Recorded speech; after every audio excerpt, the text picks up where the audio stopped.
കേരളത്തിലെ ഇടുക്കി ജില്ലയിൽ സ്ഥിതി ചെയ്യുന്ന മനോഹരമായ ഒരു ഹിൽ സ്റ്റേഷനാണ് മൂന്നാർ.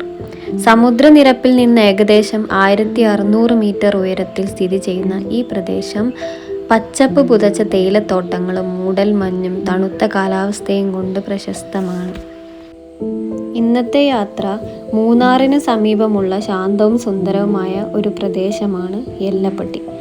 അപ്പോൾ യെല്ലപ്പെട്ടിയിലേക്കാണ് ഇന്ന് നമ്മളെ യാത്ര.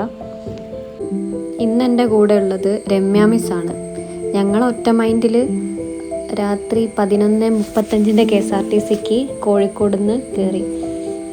KSRTC 2-3 ദിവസം മുന്നേ ബുക്ക് ചെയ്തിരുന്നു.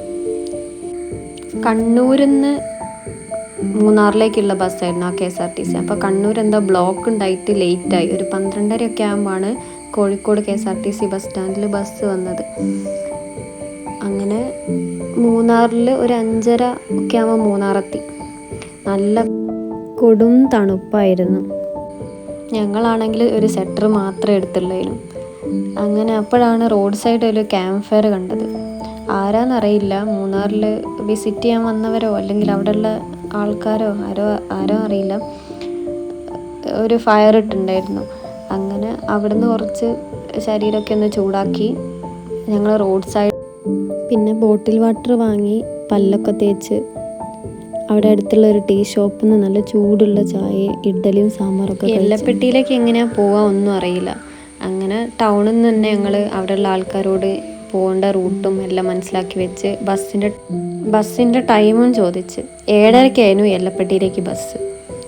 അപ്പോൾ ഞങ്ങൾ അവിടേക്കുള്ള മൂന്നാർ ടൗണിൽ നിന്നുള്ള സ്റ്റോപ്പിലേക്ക് പോയി നിന്ന് 7:30 ആകുമ്പോൾ ബസ് വന്ന് അങ്ങനെ ഞങ്ങൾ ബസ് കയറിയിരുന്നു.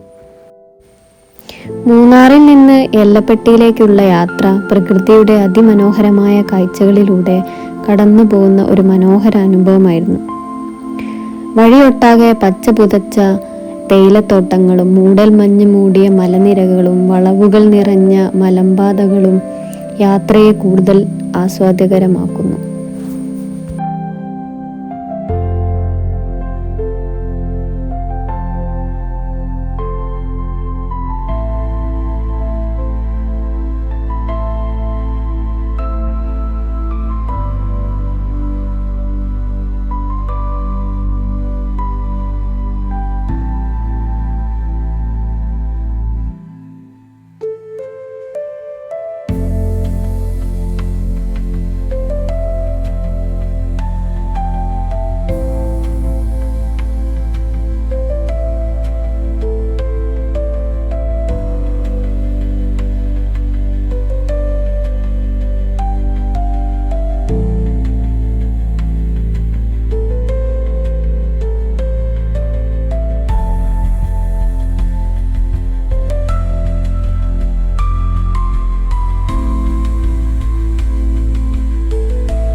മൂന്നാറിൽ നിന്ന് യെല്ലപ്പെട്ടിയിലേക്ക് യാത്ര ചെയ്യുമ്പോൾ വഴിമധ്യേ പ്രശസ്തമായ മാട്ടുപ്പെട്ടി ഡാം കാണാം.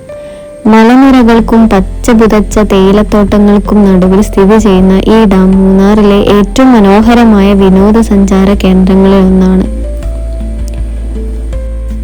അങ്ങനെ 8:30 യെല്ലപ്പെട്ടിയിലെത്തി.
എല്ലപ്പെട്ടിയിലെ ജീവിതം പ്രകൃതിയോട് ചേർന്ന് നിൽക്കുന്ന ലളിതവും ശാന്തവുമാണ്.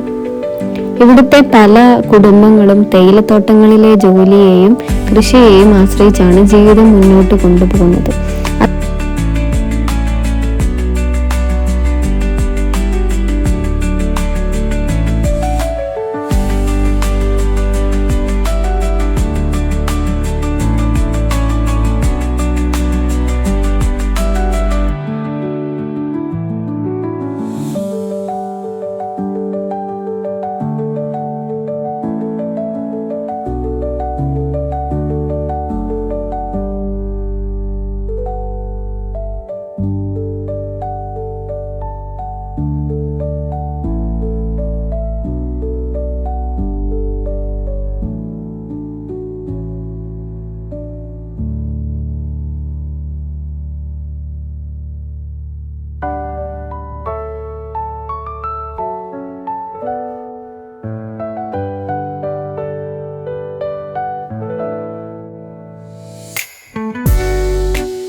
എല്ലപ്പെട്ടിയിൽ വന്നത് ഇവിടെ ഉള്ളൊരു ക്യാമ്പ് സൈറ്റ് വിസിറ്റ് ചെയ്യാനാണ്, ക്ലൗഡ് ഫാം. അത് നമുക്ക് അടുത്ത വീഡിയോയിൽ കാണാം.